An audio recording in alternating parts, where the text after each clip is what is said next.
Hello, and welcome to Armenian Enough, a podcast about life and identity in the diaspora, with your host, Lara Vanian-Green.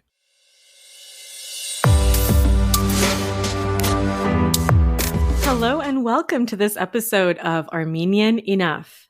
I'd like to start by thanking our monthly Patreon donors of $5 or more. We do record in advance, so if for some reason I don't mention your name today, I probably will next time.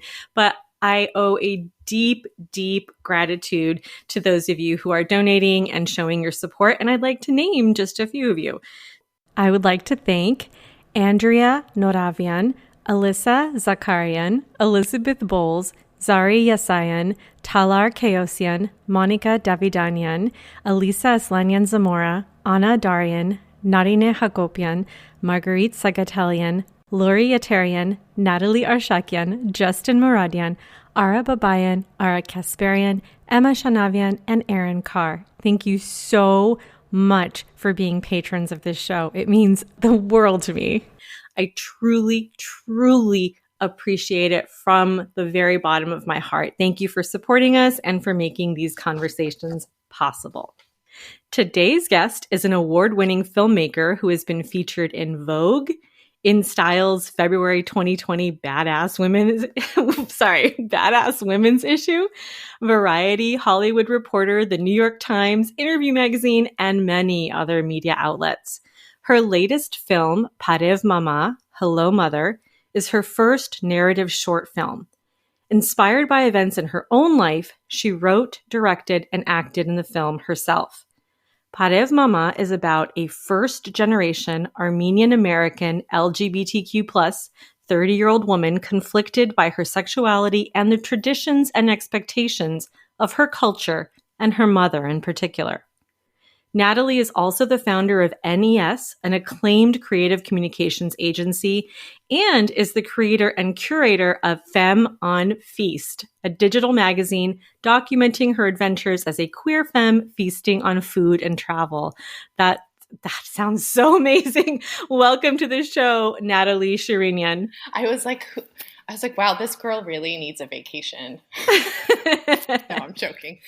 You probably do. Thank you so much for having me. I'm honored to be on your podcast.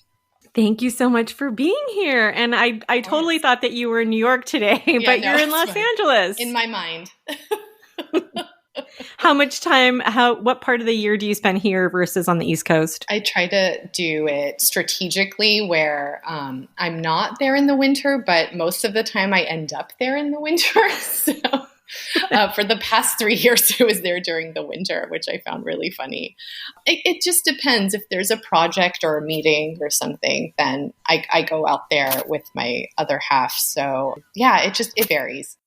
Got it. Yeah. So let's start out by telling us a little bit about your background and what role Armenian culture played in your upbringing. Well, I grew up in Los Angeles, California, in the Valley, in the San Fernando Valley. Woohoo! Yeah. I'm in Encino right now. Represent. So I grew up there. I'm an only child. I'm first generation. And my parents came to LA in the 70s. My mom came from Yerevan and my dad made his way from Alexandria, Egypt to Montreal, where he spent a lot of his life. And then he arrived in LA. And both sides of my family actually have Egyptian Armenian, like my grandmother and my grandfather were there. And a lot of my uncles were born there and all the girls were born in Yerevan. And then they met here. And I was lucky enough to grow up with my grandparents on my mother's side here in LA as well. And my grandmother and my aunt from my father's side here too. So we were one big family. And I think I was the only grandchild here because my cousins were in San Francisco. And it was really fun growing up with that because a lot of the holidays we spent together, a lot of, like the Easter and then going to church on Easter and then the dinners, the lunches, the breakfasts, whatever come with the holidays, we had that. So that was really sweet. I went to Armenian school up to the 3rd grade here. Which Armenian school? I went to Mkhitaryan in La Crescenta, which okay. I don't know why. I don't know why my parents, like, the ride there took forever. And I was like, why are we going all the way here? But yeah, there's plenty of Armenian schools, like 10 minutes from us, really. But I don't know. I went there and maybe it was close to my dad's work or something. And then I was around a lot of Armenian culture from the beginning, and this, like, from school to family friends. And then I remember growing up going to Barahanteses where there was like Vache or Adis or somebody. I thought that was like really funny. It was everyday life. It was very natural to be American and to be Armenian, especially in Los Angeles, where there's a ton of churches, a ton of markets. You know, we have such a large diaspora of Armenians here. And, you know, it was just part of life. And then when I went to a different elementary school, which was an American elementary school, I felt very out of place because I think I was the only Armenian in that school. So when people were like, where are you from? Or what's your background? And I would say I'm Armenian. A lot of the kids would be like, what is that? And I'd be like, are you kidding me? We're in Los Angeles. Was this in the 80s? It was in the late 80s, early 90s. I would say early 90s. Yeah. And granted, you know, we were 4th graders, 5th graders, and it was fine. But at the same time, you're kind of, you know, you go from being in an Armenian school with a bunch of Armenian kids to, obviously we were very diverse, but still nobody really knew what Armenian was. And I thought that was really interesting going from school to school. Yeah, a lot of the younger kids can't appreciate how most of us had to have like a prepared, almost PowerPoint presentation on what Armenia was, and we had this like a little rehearsed spiel because I think maybe pre-Kardashians, it was nobody knew. It wasn't on the radar for them. Right. Yeah, I agree. And I think as we all grew up, you know, my peers and colleagues and kids I went to school with, obviously now most of them, I would hope, are aware, especially here. But as kids, I don't really think we're that aware of everything. We're just kind of like, yay, Saturday morning cartoons, or, you know, let's play with our friends. So who knows? But that was kind of my upbringing. I had a lot of relatives around, and especially grandparents. And my aunt was so great because before I went into Mkhitaryan, she basically taught me how to read and write in Armenian. So before I went into kindergarten, I kind of knew the basics of the language and all of that. You know, I look back on that and I was like, wow, that's something to appreciate because she really spent the time doing that with me. Yeah. Yeah. I was thinking when you were talking about a big part of your family being from Egypt. Yes. Did they end up there post-genocide, or were they just there for ages? So I don't know my mom's side very well, but I think on my mom's side, my grandfather was born in Izmir, Turkey, and my grandmother was born in Egypt. And then on my dad's side, it was great, I think, were in Turkey as well. So when the genocide happened, they basically left and ended up in Egypt. So on my dad's side, my great-great, they passed away in the genocide. And then the rest of the family escaped and they traded, because I think they were in metals and ironsmith and all of that. They traded gold bars for passage through Syria to end up in Egypt. And they basically took all of their belongings and they traded their life for it. So, wow. And then they ended up in Egypt. So my grandparents were in Egypt, and then my dad was born in Egypt, and then they went to Montreal and they came to Los Angeles. So yeah, the journey is it's fascinating what they had to do to survive. That's incredible. That sounds like an amazing story. Yeah. Yeah. Yeah, I know. It's intense. I think it's been a while since I read the book that my mom wrote, sort of interviewing her father, my grandfather, who is a genocide survivor from Van, and he was talking about his sisters. Like, they didn't have a lot. I mean, to begin with, they were villagers, but whatever gold or jewelry they had, they would sew into their clothes so that they could, sort of smuggle it out and have something to barter with. And just insane. Crazy. It's just unbelievable what people have done to survive, and the stories, one story after another. It's so unique and personal to each family, and you hear about it and you're kind of like, I can't believe this has happened. But yeah. Mm-hmm. So what got you interested in storytelling through film? Storytelling through film was something that I always wanted to get involved in, because my mother, when she was in LA, she was, this is kind of a funny story, but she was discovered by Robert Duvall. Oh? That's a first? Yeah. And he was like, you're actually perfect for this role in my movie. And she was excited by it. I mean, she was, what was she, like probably 17, 18 years old. And it was something where she was kind of nervous about and yet also wanted to be involved in. But I think the industry kind of, this is from what she's told me, but I'm not 100% sure. But I think the industry kind of turned her off at the time in the 70s. It seemed a little sketchy. Like, she had gone to a producer's house and then one of the actors' house, and she's like, everybody was doing drugs. I don't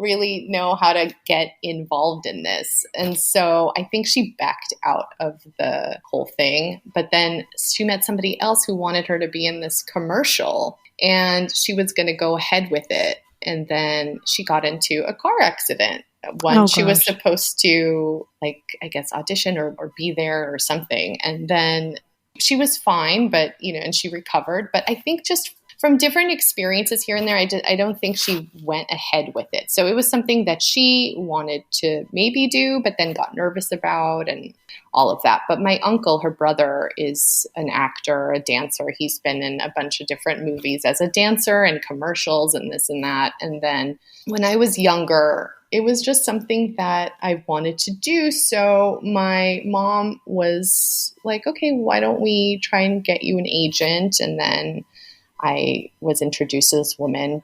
She was an agent for young kids. And so we worked together. And then I got this really big McDonald's commercial that was like national. And really? Yeah, that was the first time where I was like, wow, this is lucrative. Can I tell you a really silly story? Yes, please. So I grew up with this girl who was like my sister, our housekeeper's daughter, but really she was my sister for the 3 years that they lived in our home. Yeah. And we were very motivated by food. Mm-hmm. And one day I remember we were sitting there watching TV. This is so stupid. I can't believe I'm telling this story. But we were watching something and they were eating, I don't know, like a Milky Way or something on TV. And she was like, do you think when they stopped filming the commercial, they let them finish eating the candy bar? And we're like, I bet they do. And from that moment on, we're like, we want to be actresses. Yes, so you can eat the Milky Way. I know. Oh, God, that's so great. And my mom was like, what? Because I was a shy kid. And she was like, really? You want to be an actress? I was like, yes. Yeah. It's my passion. Yeah. Sorry. So good. So you were in a McDonald's commercial. Wow. And McDonald's was actually really funny. They have this entire facility in, I think it was the City of Industry here in Los Angeles, where they have a whole facility just for filming. So you go to the McDonald's set and you're basically like in this faux restaurant and you're doing your role or your part, whatever you're cast to do. It was kind of an interesting thing to see. What did you do? I was supposed to have, I had a boyfriend in the commercial and I sat. Wait, how old were you? Well, this is a little bit older now. So I was like 16, 17 years old. I sat in a booth and he brought me French fries and like a drink and he like fed me the French fry and that romantic. Yeah, it was a romantic moment. Yeah. It's so great. I don't know. The whole thing didn't even take long. And that was that. And actually the residuals I got from that commercial at 17, I was able to pay my entire way through Europe. And I was like, you know what, I'm going to save this, but part of it, I'm going to just go on this Europe trip with my friends from high school.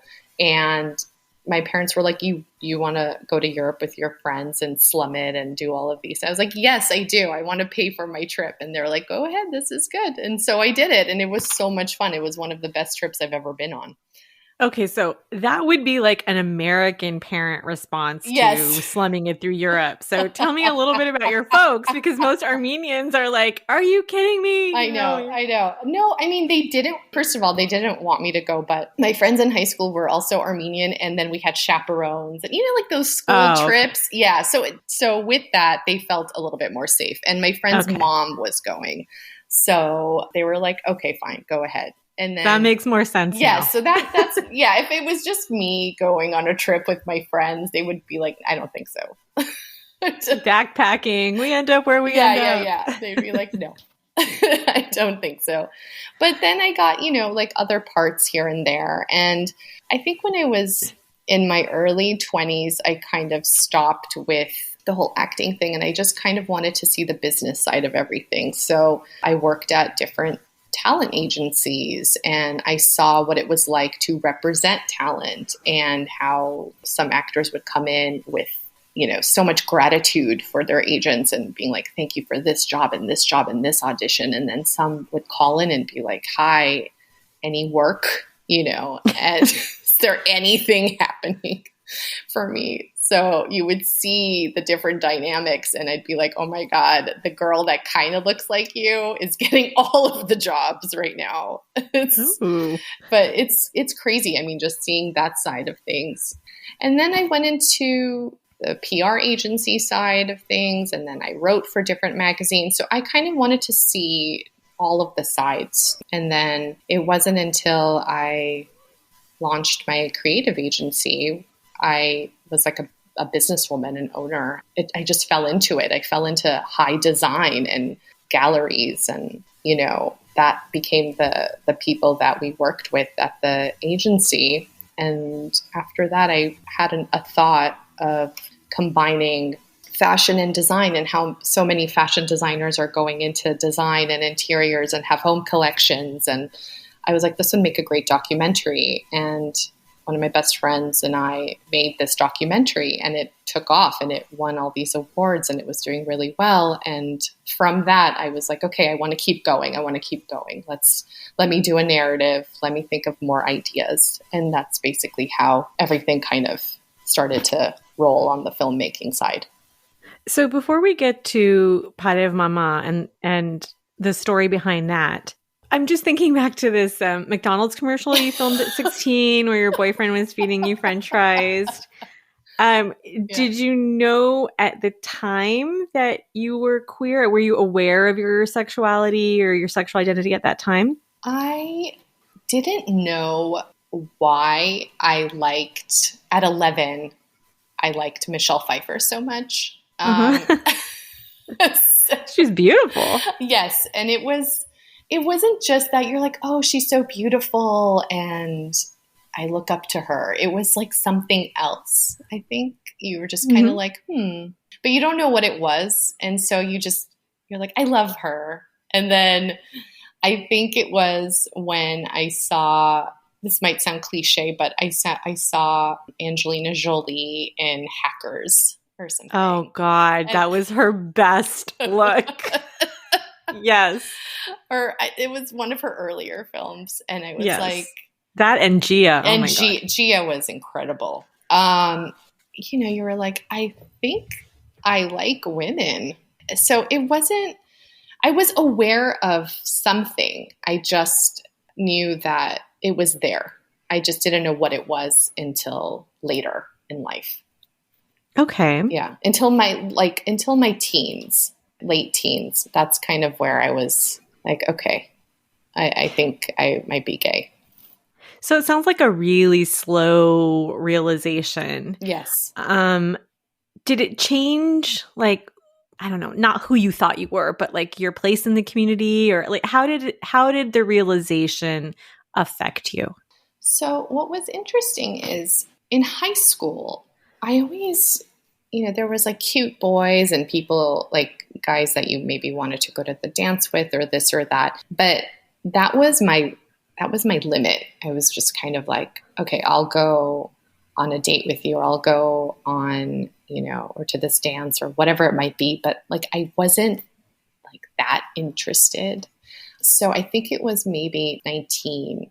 That's when I was like, okay, this is kind of my thing, but I didn't know how to come out. I was nervous. I was scared. I didn't know what my family would think or say, even though they're progressive. I don't know why. I just was kind of like, I don't know how everything's going to pan out. So I had a friend that was kind of like a boyfriend that we just hung out all of the time. And it was just presumed that we were together, and I just left it like that, even though I was also interested in women. I just hadn't really discovered it fully yet.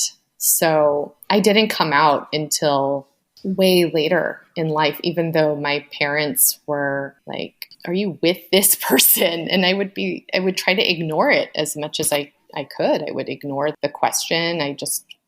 About your male friend? No, about just like a woman that I was in a relationship with later. And so they knew. They knew. They totally knew. My mom more than my dad, I think. My mom did. And she would just be curious. And so I would just ignore it. And the weird thing is that her best friend and her like other friend, like all of their kids like were gay. It's like, was there something in the water? That's exactly what I was going to say. It's like so you stole my line. Yeah. And I just thought it was really funny. But yeah, I didn't really open up about it with them until like my 20s. Okay. How did you come out? It happened actually when my first girlfriend and I broke up. And we're still friends. It's totally lesbian and fine. I know what that means. Yeah. We're like, now we're sisters and family. That's that.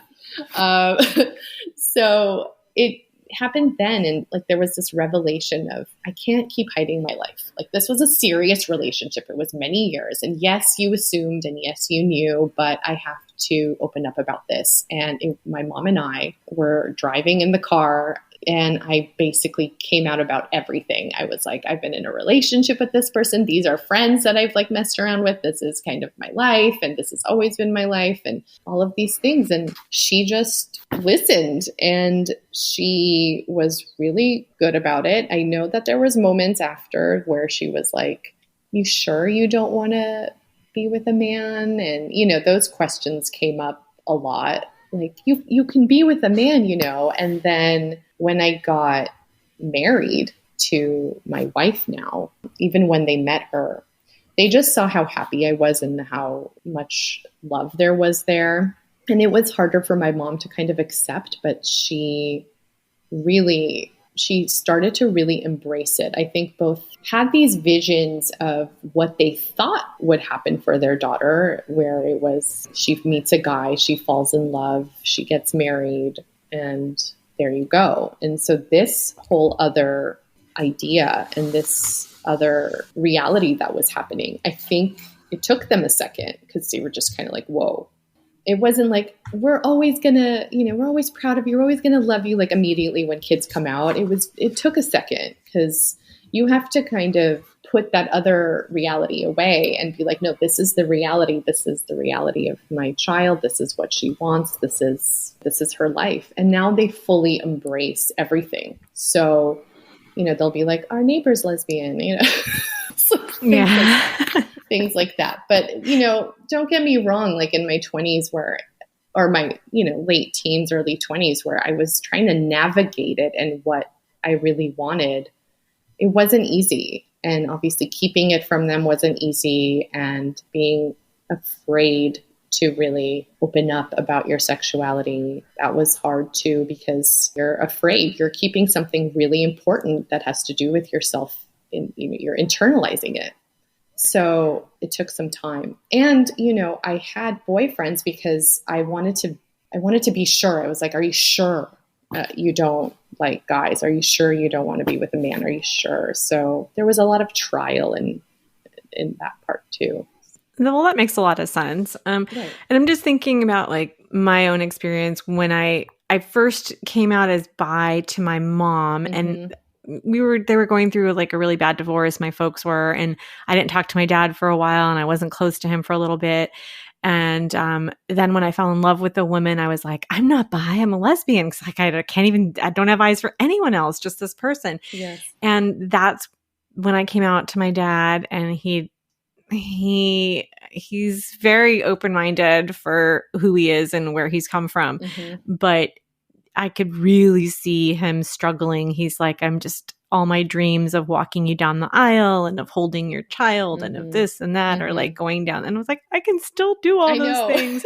But like I think I was around 19. So it was, for a lot of reasons, I was a little impatient. I was like, you should just be embracing me and putting your arms around me and telling me you love me and everything's going to be fine. But that might have just been my adolescence and not taking someone else's experience and reality into account. But since you were older when you came out, did you take it personally that your parents took a little bit of time to come around? I did at first, but you speak to people, you speak to therapists, you kind of seek at that moment, or at least I did. And I remember coming to this conclusion of like, you can't really expect the person that you're opening up to, or you're being honest and open about your sexuality and your personal life, to really be on board with everything that you want for yourself. Like, they're going to have to take their own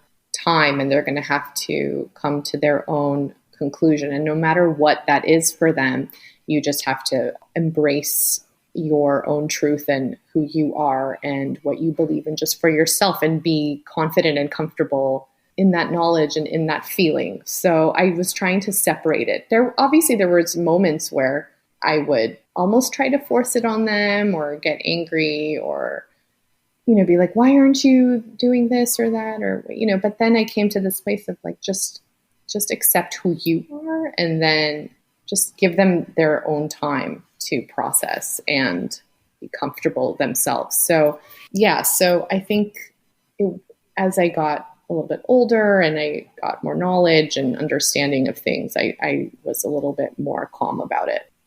How did you meet your wife?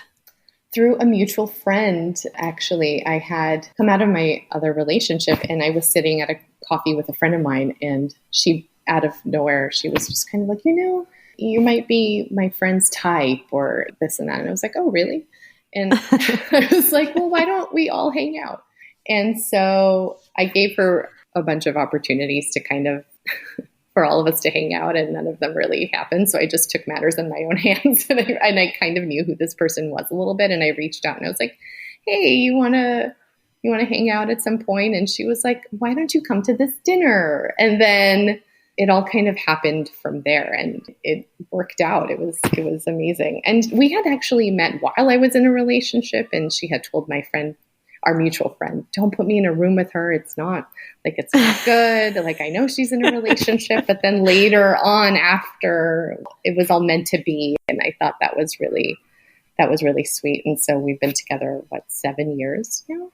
Yeah. Aww. Yeah. Is she Armenian by any chance? No, but my parents always look at her and they're like, you look Armenian. It's like, so that's the seal of approval. So, you look Armenian. She's Italian, and she is German and French from her dad's side, but full Italian on the mom's side. Yeah, I know Armenian guys are always trying to like look Italian, right? Or at least that was a few years ago. They would all be like, I'm Italian. But so many Italians do remind you of Armenians in a lot of ways. So I'm just you're Armenian. Yeah. So tell me about your idea for the film Parev Mama. Sure. I know it's different from the previous film you did was a documentary, and this is a story that is very personal to you. Tell me how this came about and why you felt the need to put this story out there. I had a memory that just came through one day of something that had happened to me with my mother, and I wrote it out as an essay. I wrote this essay of that evening, and then I looked at the essay and I was kind of imagining it as a potential short film. And from that essay, I wrote it out as a script, and it kind of was like, oh, okay. I kind of was like, okay, this could potentially be a short film. So that's just kind of how it all started. And when I usually have an idea or a thought, I want to do it immediately. I was just kind of okay, we need to do this. I need to do that. So that's basically what it stemmed from, these real-time events. The script was very different pre-COVID. And when we were ready, the crew and everything, I did a GoFundMe or Indiegogo just to get some funds to help with it. And I spoke to somebody at Gallus and all of that so they can help fundraise. And they were all wonderful in wanting to fundraise. And then COVID hit, and I was just kind of I can't continue to raise funds and all of this stuff while people are dealing with so many different obstacles in their life right now. So we basically used our own funds, whatever we were able to raise. And we had so much furniture that we sold. So we sold a ton of furniture, and it basically helped with the remainder of what we needed to make the short film. Wow. So that worked out.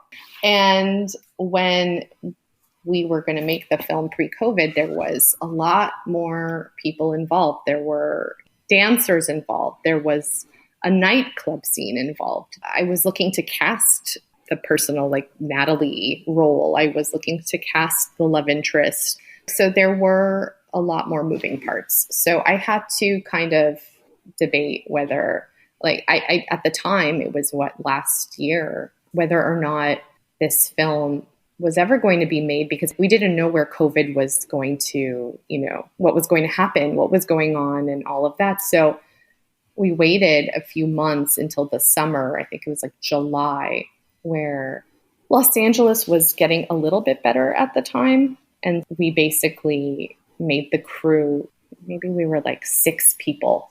That's it. And we shot the scenes at my house, and we were able to do all the different scenes that way. I rewrote the script about 15 times to make it just the mother, the daughter, and the love interest.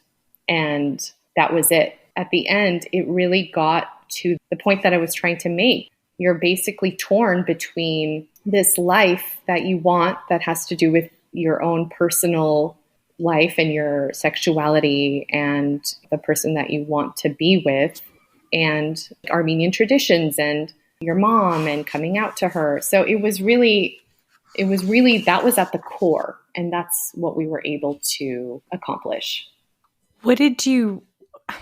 I haven't seen the film, which I would love to do. I don't know how. I've seen the clips that are available on the website. In May, everybody will be able to see it. Okay, tell me a little bit about that, and then I'll ask some questions. Right now, it will be at the Toronto Inside Out Film Festival, which I think they're also in partnership with TIFF, which is the Toronto International Film Festival. And people will be able to get a ticket and watch many different films, and Parev Mama will be one of them. So that's awesome. We'll include the link to that in the show notes for this episode. Amazing. So we just went the film festival route for this film, and we're just kind of in the hands of whoever wants it and who doesn't want it right now. So it's this long waiting game, but I'm just doing it. Yes. So Inside Out Film Festival.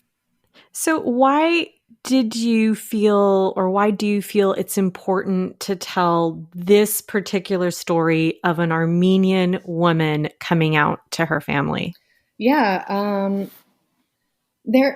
For Armenians specifically, there isn't that much content out there with visibility for Armenian LGBTQ content. So even within our own culture, it's still, the topic isn't really discussed with a lot of families, and a lot of kids hide it or they're kicked out of their homes. This can very well happen to many different ethnicities as well in different cultures. But since I'm Armenian, I want to speak about Armenian stories this way. And a lot of the films that we put out there don't really involve this topic. So I just kind of wanted to open up the narrative. I wanted to bring this part of our lives out there because I think what we're seeking is acceptance, recognition as a minority group and as a group that still doesn't have acceptance and recognition for so many other things that are going on politically, that if this one aspect, especially with like sexuality, if we all kind of look at each other as like, we are one, we are, you're my brother, you're my sister, we're all family. And if we can start recognizing as much as we possibly can and accepting, then we can start really getting stronger and stronger as a community too. I mean, look how much divide we have with like diaspora and then this and that. So I think this is like another element to bringing us all together. I really wanted to open this up and discuss it and maybe have some kids be like talking to their families about it, more feeling brave about it or more courageous about it. Right. It's really important to see your experiences reflected back at you. And that, of course, I thought that was very, very important. And I wanted to start that conversation a bit more. Are there any other Armenian films with lesbian protagonists? I mean, I really have, pardon my ignorance, I just don't know. Are there any films featuring queer women in the Armenian community? The only one that I've heard of, and the same thing, pardon my ignorance as well, and the only one that I've heard of is one of the Armenian film festivals showcased one with a lesbian daughter. And I don't know if she ends up like dying or I have no idea. Oh, they're always wanting to kill off the lesbian characters in every movie. Yes. But that's, and I don't remember the name, but that's the only one that I can kind of think of. And you don't die in this film, do you, Natalie? I know. Like the mother kills the daughter. And justice is restored. I know, and it's done. No, and I think you are left watching this with kind of there's a question. Like it's a very interesting way that we ended it because, we all don't get the endings that we want with, coming out, and everyone's experience is different. Mainstream media wants to kill off the lesbian characters and yes. And then, you have the acceptance, you have the confusion, you have the denial, you have all kinds of things that actually happen. So, so I kind of just left it for the audience to be like, what could happen? I seem to like to make things like that where you just want to know more. That's a very European way of ending films. Okay, good. That's good. You know what? I can't wait to see it. And part of this is like, it's really weird. I'm feeling this like that I'm going to be like shocked to see Armenians and lesbians on the screen. Right? Like it feels like oh my God. I remember, I shouldn't say my entire life because now I know a lot more, many more Armenian lesbians. But back in the day, those two things, I knew some Armenian gay men, but I didn't really know for a long time. I'd never met an Armenian lesbian. Yeah. So I remember, God, this story is so old now. 30 years ago, 25 years ago, something like that. We were at the Palms in West Hollywood, which I think has closed as of a few years. Yes. But I was sitting at one end of the bar with my friends, and I saw an Armenian girl that I knew sitting at the other end of the bar, and we kind of clocked each other at the same time. Right. And it felt like, okay, like we both had pistols pointing at one another. Like, I've got something on you. You've got something on me. There's only one way out of this game. We both keep our mouths shut. Totally. That's so great. And it was like, there's still this like, I don't know. It's a weird feeling that I'm feeling right now. Like Armenian and lesbian. Ooh. It's so true though. And so many that I met were closeted. I met a lot and they were closeted or, everybody had a boyfriend, but then they were all messing around with a woman or, it's just this duality of the way, you're living your life where you're closeted, you're keeping it to yourself. And I knew a lot of gay men that were closeted too. And maybe like a couple here and there that were open about it, but it wasn't easy. And I think earlier you were saying how, I think it was when you were talking about bisexuality with your father, and they kind of have to mourn this idea of the white wedding dress and the son-in-law and this and that. Like, it's just these traditional views of like life that they have that they were taught. And then they have to be open-minded about, okay, well, maybe it's not always going to be this way. But yeah, I feel like, a lot of Armenians have been closeted and they don't come out to families and this and that. Then I think this is kind of this conversation that I'm trying to have where let's talk about it a little bit more. Let's bring it up into film or however we want to do it. It's very important.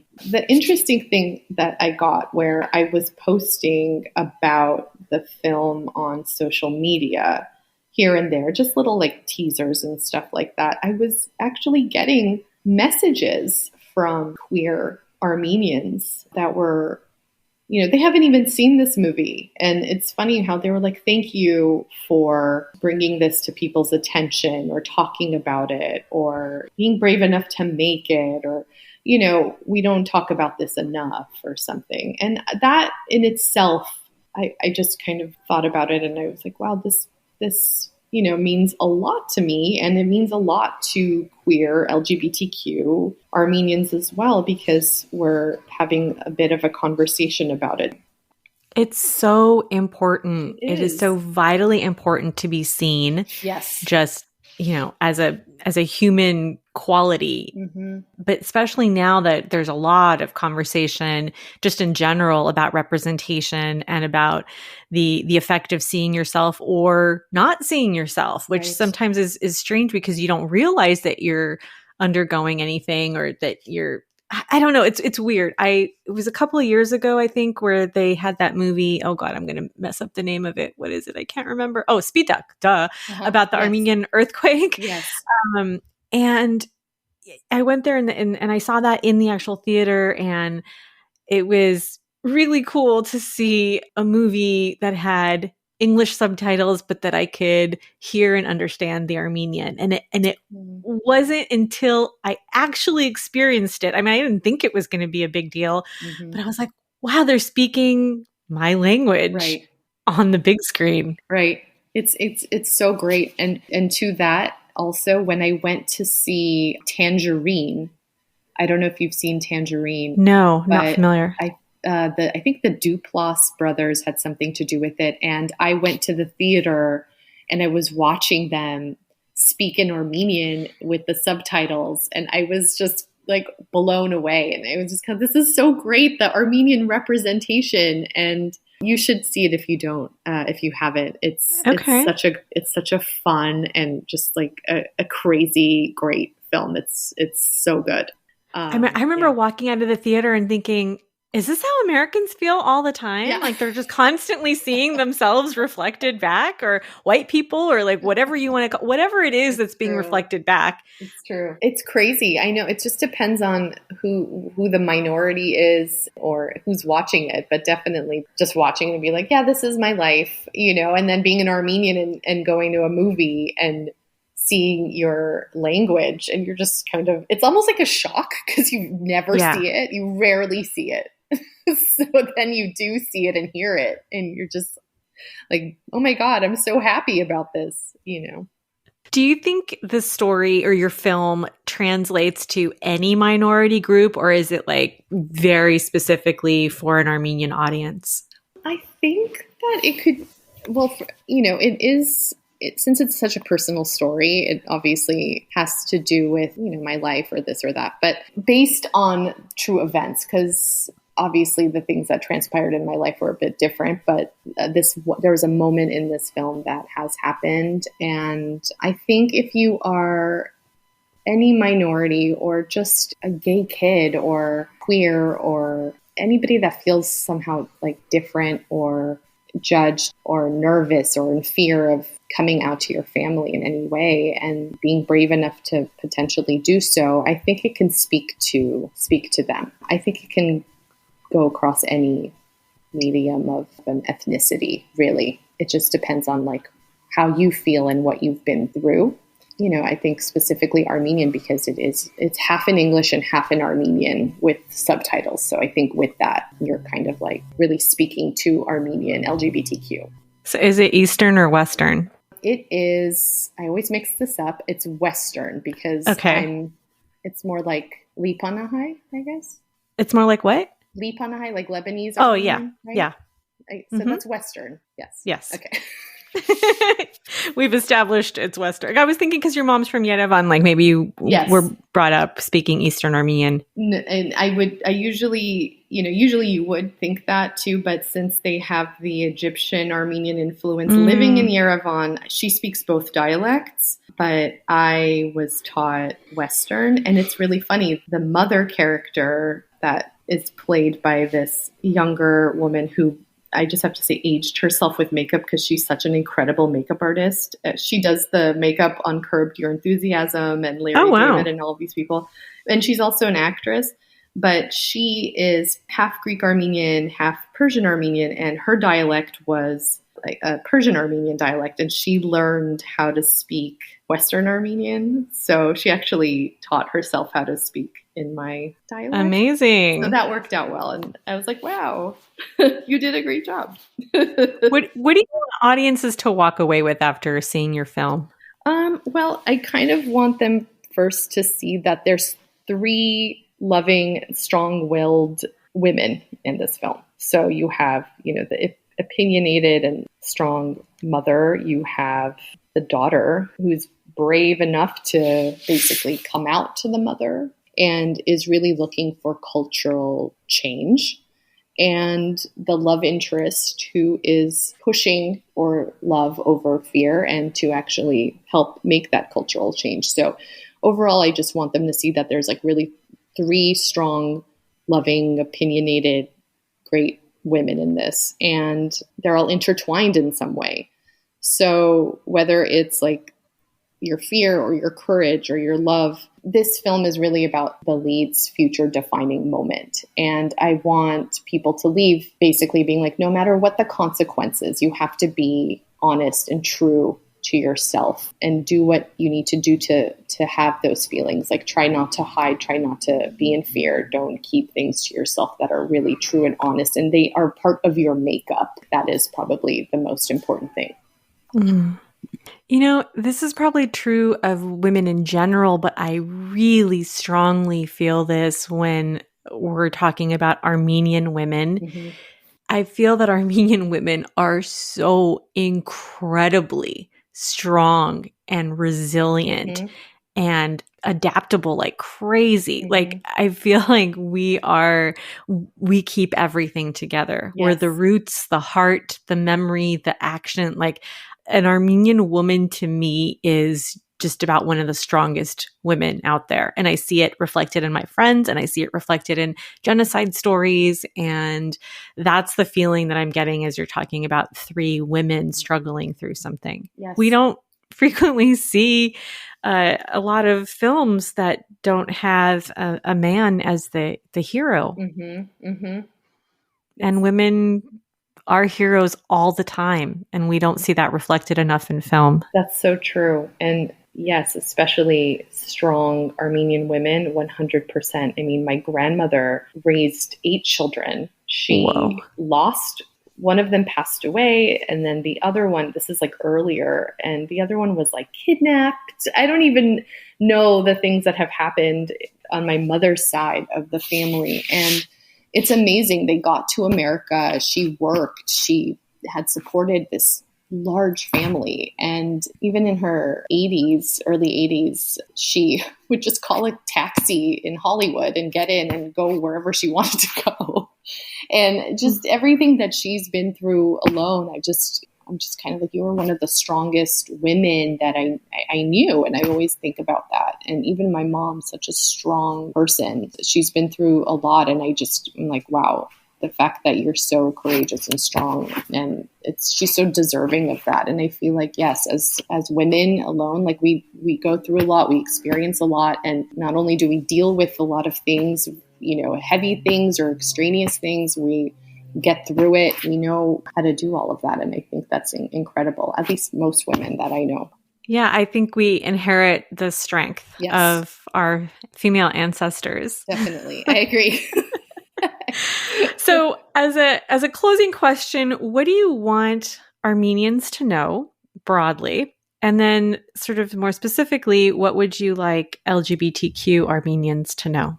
Armenians to know broadly from this film? No, in general. In general. Okay. You can get on your soapbox. I do. That no matter, and they already know this, but no matter where we are, where the diaspora has taken us, whether it's Argentina, France, Greece, America, wherever, we're all connected, and we have to always stay strong with that notion. I think the one thing that I want to also make note of is that our differences should be celebrated. And that's really important to me, because no matter what, we are still Armenian. So whether it's lesbian or gay or trans, like, we should celebrate all of our differences, and we should always stick together and stay strong in that way. For the queer community, stay strong, stay courageous, and always stay true to yourself. Don't hide who you are. It's really important to be true to who you are. Absolutely. And none of it makes us any less Armenian. Exactly. Right? Exactly. It doesn't make you any less of an Armenian. You don't trade in your ethnicity for sexuality freedom. Sorry. You're not Armenian anymore. Oh, Natalie, thank you so much for Thank talking you. to us. And I cannot wait to see this film. How long is it? You said it's a short film, but how long? It's a short film. It's like 11 minutes. Oh my gosh. Yeah. Send it to me. I know. I should. And it's in 3 parts. So you'll kind of, you'll see the 3 parts in 11 minutes. It's okay. Incredible how much you can stuff in 11 minutes. So I can't wait. Thank you. Yeah, I'll definitely send it over. All right. So now this is a time in our show for the 5 fun questions. Get ready. Okay. We didn't even talk about your website and the food and travel and stuff, but I guess oh my God, it's a website. I'm the queer woman who basically travels and eats, and I am, as you guys were when you were kids, I am also motivated by food so much. I love food. Okay. And traveling. Yes. So let's see how well you do for question 1. God. What is your favorite Armenian food? My favorite Armenian food. Oh man. I'm going to have to say dolma, and I don't know if that's strictly Armenian food, but that's my favorite Armenian food. And I tried to make it myself, actually. And I did it with the cabbage leaves instead of the grape leaves, but I tried it. And that's my favorite. Vegetarian or with meat? With meat. Oh, and I love berek so much. So good. So good. Yeah. Do you understand both Western and Eastern Armenian? I understand Eastern slightly. So Western, predominantly Western. Okay. Yeah. What's the most American thing about you? That I'm openly gay and married. Yes. How non-Armenian of you to do that. All right. What's the most Armenian thing about you? That I'm openly gay and married? No, I'm just joking. Too cute. I don't know. Wait, hold on a minute. What's the most American thing about me? Wait, I want to answer that actually. Okay. Can you come back to that question? Okay. Do you want to do Armenian first? Yeah, what's the most Armenian thing about the most Armenian thing about me that, even though I'm born and raised here, I think that not only seek the restaurants and I want to eat at different Armenian places, but I know how to speak it, write it, and I speak it often with my family members. Before COVID too, we always would go to Armenian church on Easter. Oh. Yeah. Do you want to go back to what's the most American thing about you? Not yet. Not yet? Not yet. Okay. You have one more question until you have to hit it back. Oh, God. Do you have a favorite Armenian celebrity? Yes, Atom Egoyan. Oh. Yeah. Awesome. Yeah. And I mean, he's known enough, but I don't know if he's in celebrity status. Oh, yes. But Atom Egoyan. Yes. And then Cher, of course. Cher is up there. It's hard to beat Cher, but those two for sure. You can't beat Cher, and she is the number one answer. I know. We're gonna stick with Cher. Well, you can have two. It's fine. Okay. One Cher. B. So now you can't escape it because I always have to end with the same question. So before I get to my last question, what is the most American thing about you? Take your time. I can't figure this one out. The fact that I'm first generation born and raised in Los Angeles, maybe that's the most American thing that I can think of so far. I don't know. Okay. All right. Oh, I feel like you're not satisfied with this answer. Because you know what's going to happen, right? I'm going to hang up and then I'm going to have this aha moment. Yes. And then... And you're like, can we edit it? I just want to change my answer. Okay, how about, this will help me. What is the most American thing about you? Oh, come on, man. No, I'm curious. What would you say? Not only am I incredibly open-minded, I I embrace the outsider all the time. I'm a big fighter for the underdog. I think the open-minded thing is very true. I can relate with that as well. Cool. Can I just relate with you and say that? Because you can. Okay, it's allowed. Okay, being open-minded, that's huge. Because people all over the world come to America, right, for freedom and to feel free and to feel like they can be who they want to be. Really. Yes. So I can embrace that ideology of be who you want to be open-minded, live your life freely in a sense, because you're in America. So I guess that I can say that. Well done. You nailed it. Thanks. If I need to edit this, I'll tell you. Okay. So the most important question to me, Natalie, the reason why I even do no, I'm just kidding. Yeah. Do you know how to read Armenian coffee cups? I do a little bit. Yeah. Oh? Yes. My mom, when she was younger, could do it so well, and I think she still can. And my mom's side of the family can read it really, really well. Oh, I love that. Yeah. Mm-hmm. Do you drink Armenian coffee? I do. I just had some Armenian coffee 3 days ago. Okay, the next time you have a cup, will you turn it over and let it dry and take some photos and send it to us? Because we post it every Monday for our Coffee Cup Mondays. Definitely. And we can interpret your cup. Yay! Thank you so much for being on our show. It was so much fun getting to talk to you. Thank you for having me. This was so much fun. Yay. Yay. Okay. You can reach Natalie on Instagram at Natalie_Shirinian, and you can watch film clips of Parev Mama at nesfilms.com. That will be in the show notes for this episode, along with her other website, FemmeOnFeast.com, which you should definitely check out. And we'll have that link as soon as she sends it to me of where to watch her film. If you value the types of conversations we bring you, please consider supporting us through Patreon, where you have access to behind-the-scenes info from cutting room floor clips. You'll hear the outtakes of this episode, for sure, and what I'm working on next. And of course, we have some lovely Armenian enough thank you gifts for your donations. There are always free ways to show your support for our podcast. You can leave a review on Apple Podcasts, and please do continue to share your favorite episodes with those you love. Thank you so much for listening. Until next time, remember that you are always more than enough.